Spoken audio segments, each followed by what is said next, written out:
It is not potential life, but it is life with potential. I think there's so many people out there that just don't even know that this is a great opportunity to go on this journey.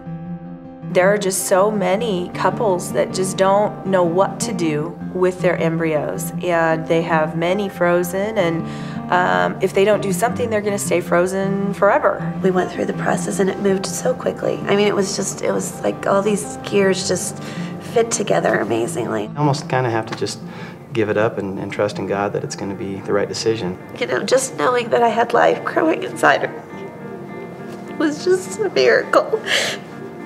Dream come true.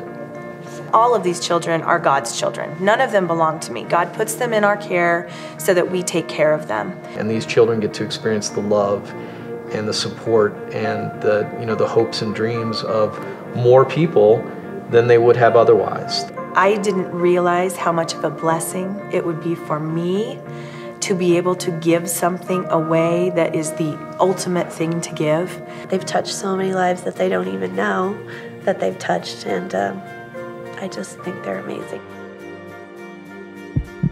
Embryo donation and adoption. Share the hope. Learn more at embryoadoption.org.